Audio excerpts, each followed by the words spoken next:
just at spring practice, kind of getting out there and seeing the offense in year two? It's great to get started. Obviously, the game is different now. At the end of the year, there's changes. A lot of rosters in college football, and so when you get out here and you get to go full speed on the football field, you're seeing guys really play for the first time that you've got to integrate into your system, into your offense, and figure out who you can count on to make plays for you. A lot of it like for you to have CJ back for year three. Obviously after 3 years of the conversations, it's just different. It's obviously a huge thing for us and a huge thing for our offense and university, but as far as football goes, when a guy's in his third year, you just keep making jumps and you always try to speak the same language as somebody, and now it takes time to get that, and that's happening more and more with us. Yeah, losing Teddy will hurt at receiver, but what do you kind of see with the various options and the new transfers that you're able to bring in? I think kind of what I alluded to, your rosters are different, and that's really what we're out here trying to do, is who the playmakers are, who the guys that we're going to be able to count on. Keenan's back and has played a lot of football for us, which really helps, and he can play any of the positions that we ask him to play for us. But beyond that, we're trying to build the depth and trying to get, I've always said, we got to find 3 guys that can play for us, and then you got to build it to 4 and 5 as the season goes on, and that's what we're in the middle of right now as far as at the wide receiver position. But that's a lot of positions for us. That's tight end, and that's obviously certain areas in the offensive line. Is the receiver from Buffalo kind of a different toy that you may not have had the last couple of years? Yeah, he's different.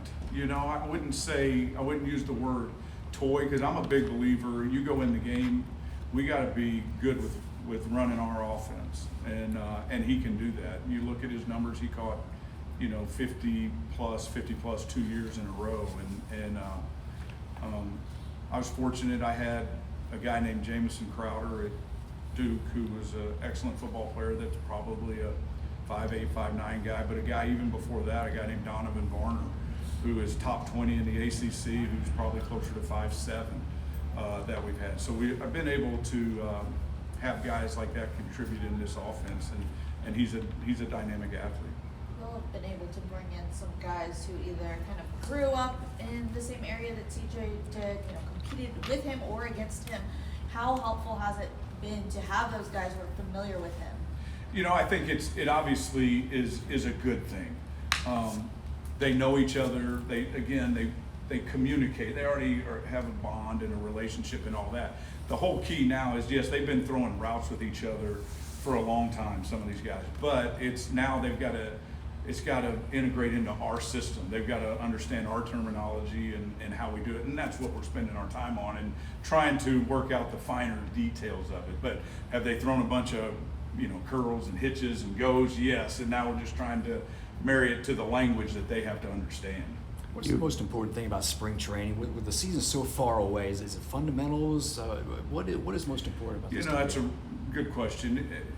From an old coach, Coach Cutcliffe, a long time ago when I was 24 years old. I remember. Spring football, you think players, not plays. It's our responsibility to get the players better and see who can play for us. Obviously, you have to get your system in, and they have to learn your system, and it's got to be flexible enough to challenge them mentally on the field and those type things. But this is really about, offensively, they make you put 5 offensive linemen on the field. They make you do that have ineligible numbers.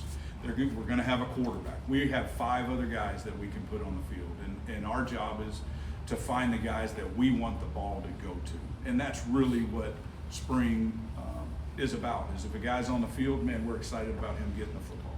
You mentioned CJ is taking a big jump year 3. What's the biggest part you've seen him take a jump, from this spring? Just like where have you seen him grow the most? Well, it's just understanding of your system, but applying it to defensive football. I always say this, for a quarterback to truly understand what I'm talking about, he's got to be able to see it in his mind's eye. And that takes time, and that's visualization. And I think back, and I tell the story all the time about coaching Eli.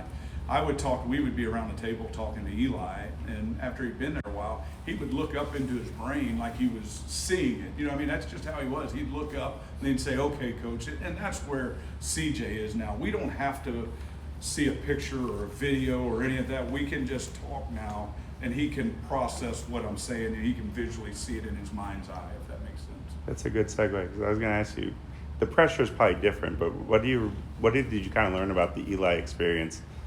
You know, coaching him in the pressure and the hype, and then now you see 20-some years later, quarterbacks dealing with pressure and hype. Another good question, and this is a long time ago.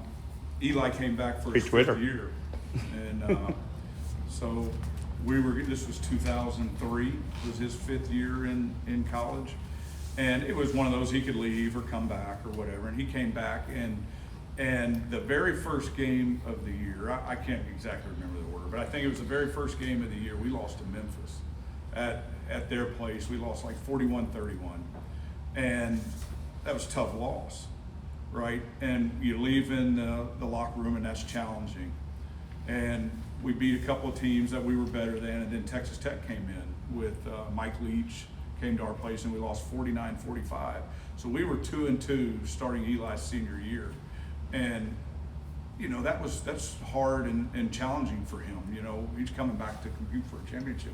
Well, that year, the rest of the year, we went 10-3 and went 7-1 in the SEC, and only lost to LSU, who won the national title. We lost to them 20-17 and missed 2 field goals in that game. And our kicker was the kicker of the year. And so it ended up being an outstanding year. We went to the Cotton Bowl and beat Oklahoma State in the Cotton Bowl. And the point I'm making is, man, you just take it one game at a time. Just because, you know, maybe something doesn't go your way early in the season, you just plug and keep playing. And so my point is the pressure of this is, man, you just approach it the same way. There is no pressure. We just go attack these one at a time and come as they come, and we'll look up and see how it goes at the end of the year. You were great with how you used Will Wilson last year. What is it like polishing up the throwing aspects of Will Wilson this spring? You know, obviously he was very helpful for our football team in situations, but he is. I didn't recruit him just to do that. We recruited him because of his ability to play quarterback, and I'm a big believer in college football. You got to be able to throw the football to score enough points to win the game, and Will can do that. He can process the information. He can understand concepts. He's got an elite arm. He's accurate, and so it's been fun working with him and just growing that part of it, just developing him as a quarterback. Appreciate you, Coach. Thank you, guys. Appreciate it.